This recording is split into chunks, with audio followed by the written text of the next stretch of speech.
Last point पे आता हूं। आपने सबने देखा है प्रधानमंत्री जी का एक बहुत बड़ा एक संकल्प है, सबका साथ सबका विकास। 50-60 साल तक जो हमारे देश के बॉर्डर विलेजेस होते थे, उन बॉर्डर विलेजेस को हम लास्ट विलेज बोलते थे। देश की बॉर्डर पे लास्ट विलेज है ऐसा बोलते थे। मोदी जी ने उसको देश का प्रथम गांव बनाया। कहा प्रधानमंत्री जी ने कि ये देश का प्रथम गांव है, this is the first village of our country. और इस तरह के करीब करीब 2000 विलेजेस को आइडेंटिफाई किया जो कि पूरे बॉर्डर पर स्थित है। इन सब के लिए एक प्रोग्राम बनाया, वाइब्रेंट विलेजेस प्रोग्राम। इसका फर्स्ट फेज जो था वो कुछ समय पहले चालू हुआ था, करीब 1.5 साल पहले। मिनिस्टर्स को जाके नाइट हॉल्ट करना, सीनियर ऑफिसर्स को जाके इनमें रहना, नाइट हॉल्ट करना, एक्चुअल में वहां पे रहना। मैं स्वयं सिक्किम में गया था, चाइना के बॉर्डर तक बिल्कुल ऑलमोस्ट।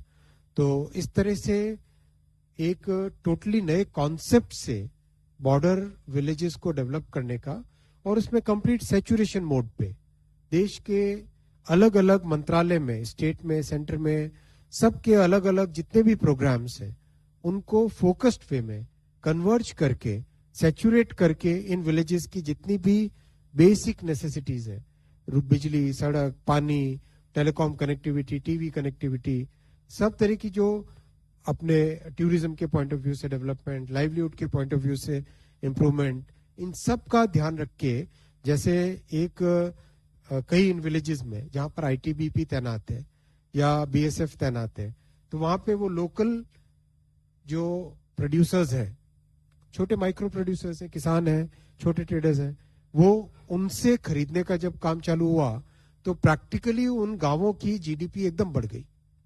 प्रैक्टिकली उन गांवों की इकोनॉमिक एक्टिविटी कई गुने बढ़ गई। भाई आप किसी दूर से ले जाके ट्रांसपोर्ट करके आर्मी को वहां पे राशंस और देते, इसके बजाय लोकल विलेज से ही ले लोगे तो कितना बड़ा बेनिफिट होगा, कॉस्ट भी कम और लोकल विलेजेस को भी बेनिफिट। इस मतलब ये आप देखो कितनी बारीक सोच है, कितनी गहरी सोच है और कितनी दूरगामी सोच है। बिकॉज बॉर्डर विलेजेस अगर खाली हो जाते तो देश के लिए बहुत बड़ा एक स्ट्रैटेजिक रिस्क बनता है।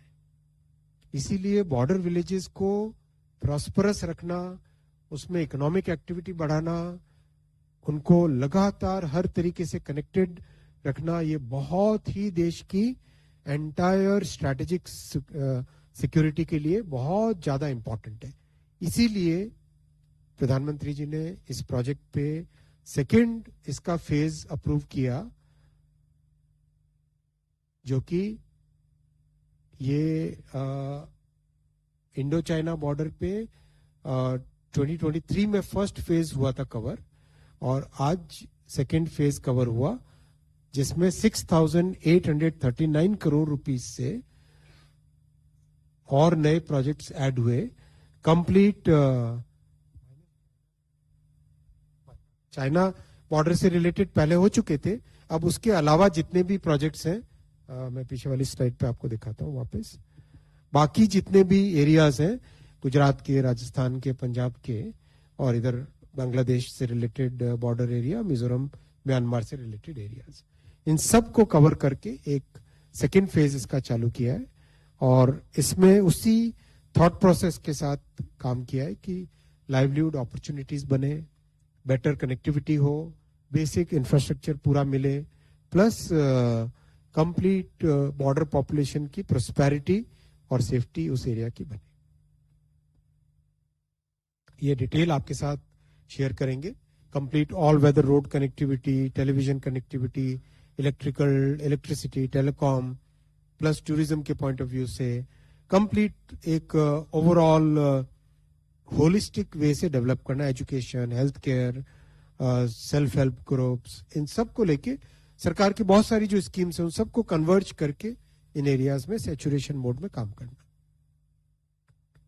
बहुत रोबस्ट मॉनिटरिंग का सिस्टम बना है इसमें, और पीएम गतिशक्ति पोर्टल का बहुत बड़ा यूज हो रहा है।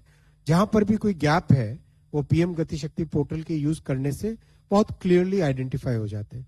आपकी जानकारी में होगा there are almost 700 layers of data in the PM Gati Shakti master plan portal, और उसमें क्लियरली पता चल जाता है कहाँ पे क्या गैप है।